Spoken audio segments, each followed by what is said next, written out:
آج ہم سوچنے پر مجبور ہیں کہ آخر ہم بے ادبوں کے ساتھ ہوگا کیا، بنے گا کیا؟ جن لوگوں نے ادب کیا ان کے مقدر جاگ اٹھے، ان لوگوں کو خداوند کریم نے دنیائی میں بخت لگائے۔ حضرت خالد بن ولید رضی اللہ تعالی عنہ، اطلاع دی گئی، خبر ملی کہ عیسائی سردار، عیسائی بادشاہ 1.5 لاکھ کے قریب فوج لے کر مسلمانوں پہ حملہ کرنے کے لیے آیا ہے۔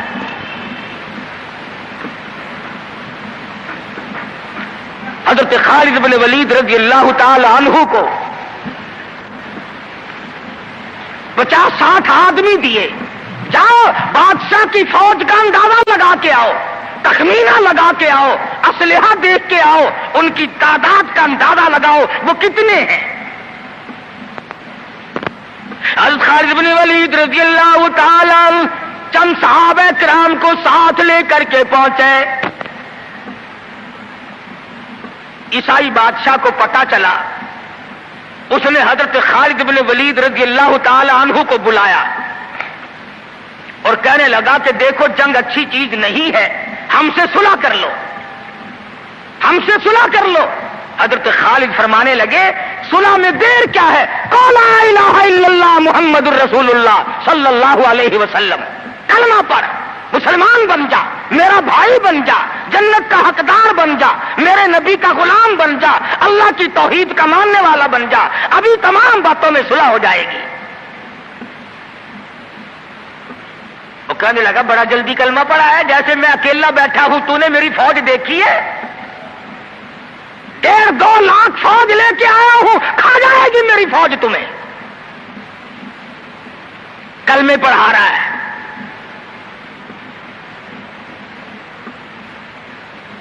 حضرت خالد کو کہنے لگا تجھے پتا نہیں تو کس کے سامنے کھڑا ہے؟ فرمایا ہاں، ایک عیسائی کافر کے سامنے کھڑا ہوں۔ وہ کہنے لگا ہے کوئی جلاد؟ فوراً تلوار لے کر حاضر ہو گئے، کہا اس گستاخ کی گردن کاٹ مارو۔ حضرت خالد کے ساتھ 2 آدمی اور تھے،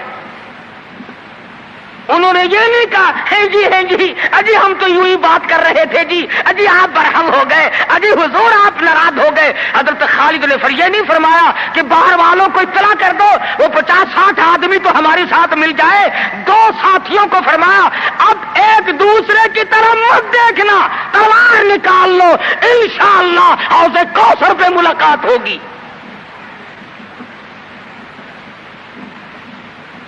3 آدمی 1.5-2 لاکھ کے مقابلے میں ٹکرا گئے، یہ نہ سوچا کہ ہوگا کیا۔ حضرت خالد بن ولید رضی اللہ تعالیٰ عنہ اور 2 ساتھی اور تمام کافروں کی فوج میں گھر گئے، جنگ شروع ہو گئی۔ ابو عبیدہ بن جراح رضی اللہ تعالیٰ عنہ کے خام میں مدنی کریم صلی اللہ علیہ وسلم تشریف لائے، فرمایا ابو عبیدہ تو سویا ہوا ہے، میرا خالد گھیرے میں آ گیا۔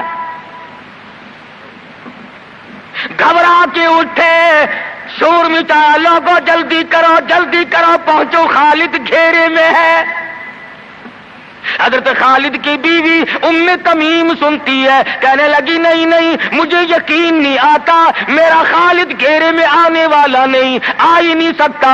گھر میں کھڑی ہو کر چاروں طرف نظر مارتی ہے، دیکھتی کیا ہے، وہ ٹوپی جس میں امام الانبیاء محبوب کبریا حضرت محمد مصطفیٰ صلی اللہ تعالی علیہ وسلم کے منہ مبارک رکھے ہوئے تھے، وہ بھول آئے۔ ام تمیم کہتی ہے خالد تو ضرور گھیرے میں آ گیا، تیری ٹوپی یہاں رہ گئی۔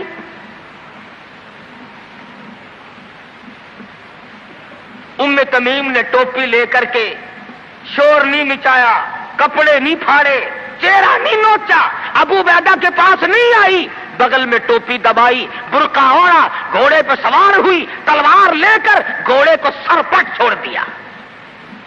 صحابہ دیکھ رہے تھے، ارے یہ کون ہے؟ یہ کوئی جاسوس معلوم ہوتا ہے، اسے پکڑو پکڑو پکڑو۔ صحابہ نے گھوڑے دوڑائے، گھیرے میں لے لیا، پوچھا برقع پوش تو کون ہے؟ کہنے لگی نہ چھیڑو، خالد کی بیوی ام تمیم ہوں۔ تو کہاں چلی ہے؟ کہنے لگی میرا خالد گھیرے میں آ گیا، ٹوپی گھر پہ بھول گیا، وہ پہنچانے چلی ہوں، ہمیں دے دے ہم پہنچا دیں گے، تو عورت ذات ہے۔ کہنے لگی خالد کی جو قدر میں جانوں تم نہیں جانتے، جان دے دوں گی مگر ٹوپی کسی کو نہ دوں گی۔ نکل پڑی، آ کے دیکھا تلواریں چل رہی ہیں، گاجر مولی کی طرح آدمی کٹ رہے ہیں، حضرت خالد بن ولید بیچ میں ہے۔ ام تمیم نے تلوار نکال کر چلانی شروع کر دی، گاجر کی طرح لوگوں کو کاٹ مارا۔ خود حضرت خالد کہتے ہیں او میرے ساتھیوں، اس نوجوان کو پہچانو، اس برقع پوش کو پہچانو، اس نقاب پوش کو پہچانو، یہ کون ہے؟ جب سامنے گئی، نقاب اٹھا کے کہنے لگی خالد تیری بیوی ام تمیم ہوں، یہ ٹوپی بھول آئے ہو، پہنچانے آئی ہوں۔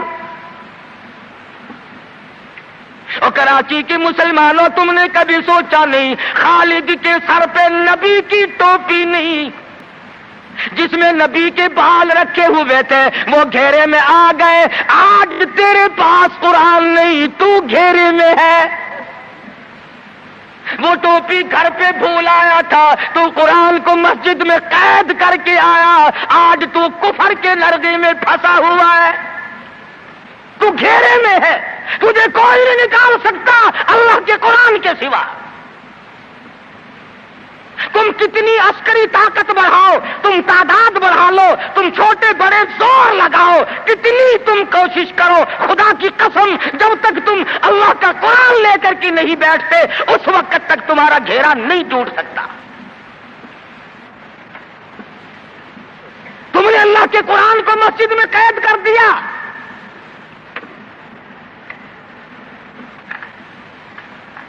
نہ اس کو ایوان صدر میں جگہ دی، نہ مارکیٹ میں جگہ دی، نہ محلے میں جگہ دی، نہ برادری میں جگہ دی، نہ خاندان میں کوئی جگہ دی۔ تمام کو اکٹھا کر لو گے، اللہ کے قرآن کو پوچھنے والا کوئی نہیں۔ کون پوچھے؟ حضرت خالد تو صرف ٹوپی بھول کر آئے تھے، ہم نے قرآن ہی بھلا دیا، نبی کی سیرت کا آئینہ بھلا دیا۔ خدا کی قسم نبی نے امانت تمہارے سپرد کی ہے، میدان حشر برپا ہوگا اور اللہ کا پیغمبر کھڑا ہو کر تم سے مطالبہ کرے گا، لاؤ میری امانت کہاں ہے؟ کچھ لوگ کہیں گے اور جی ہم تو عشق کی وجہ سے ایسا کر بیٹھتے ہیں، محبت میں ہمیں پتہ ہی نہیں چلا قرآن کہاں رہ گیا، محبت میں ہمیں پتہ ہی نہیں چلا قرآن رہ کہاں گیا۔ اور تجھے کیسی محبت ہے، تجھے کیسا عشق ہے کہ تجھے آج تک پتہ نہیں چلا؟ عشق تو صحابہ کرام کو تھا۔ مدینہ منورہ ہے، اللہ پاک ہر مسلمان کو مدینہ پاک کی زیارت نصیب فرمائے۔ خدا کی قسم مدینے کی ہوا میں جو خوشبو ہے تمہاری، وہ کستوری میں نہیں ہو سکتی، وہ مشک میں نہیں ہو سکتی، وہ عنبر میں نہیں ہو سکتی، وہ زعفران میں نہیں ہو سکتی۔ ارے مدینے کی ہوا میں جو خوشبو ہے، جو گنبد خضرا سے ٹکرا کر آتی ہے، اس ہوا میں خوشبو بھی نرالی ہے۔ صحابہ کہتے ہیں کہ جب ہم نبی صلی اللہ علیہ وسلم کو تلاش کرنے کے لیے نکلتے تو کسی سے پوچھتے نہیں پھرتے تھے، بلکہ مدینے کی ہوا بتاتی تھی ادھر آؤ ادھر آؤ، حضور ادھر تشریف لے گئے۔ مدینہ منورہ میں ایک جنگ کی تیاری فرمائی، صحابہ کرام کا لشکر تیار فرمایا حضور اکرم صلی اللہ علیہ وسلم نے۔ جمعے کا دن ہے، صبح کا وقت ہے، لشکر کو ساتھ لے کر کے تشریف لے گئے، 2-3 میل تک رخصت فرمانے کے لیے گئے، دعا کر کے واپس آ گئے، اللہ تمہیں کامیاب فرمائے۔ صحابی ہے حضور اکرم، سب کہہ دو صلی اللہ علیہ وسلم کا۔ آؤ عشق کی بات تمہیں بتاؤں،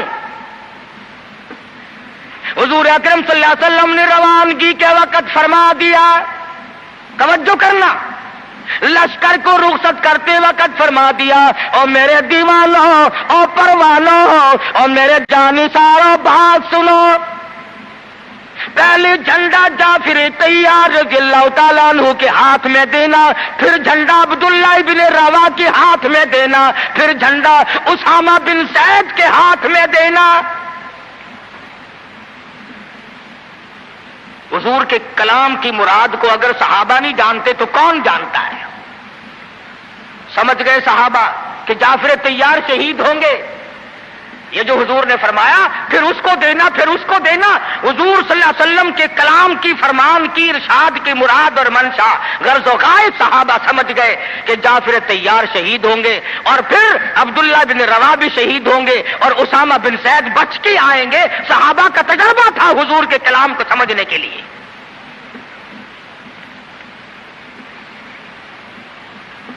عبداللہ بن روا رضی اللہ تعالی عنہ نے سوچا کہ تسلی تو میری ہو گئی کہ میں شہید ہوں گا، اس جنگ میں واپس نہیں آؤں گا، مگر چلو جمعے کا دن ہے، سواری میری بڑی تیز ہے، میں آخری جمعہ سرکار دو عالم صلی اللہ علیہ وسلم کے پیچھے کیوں نہ پڑھوں اور جمعہ پڑھ کے جاؤں گا، ایک مرتبہ اور اپنے آقا کا دیدار کروں گا۔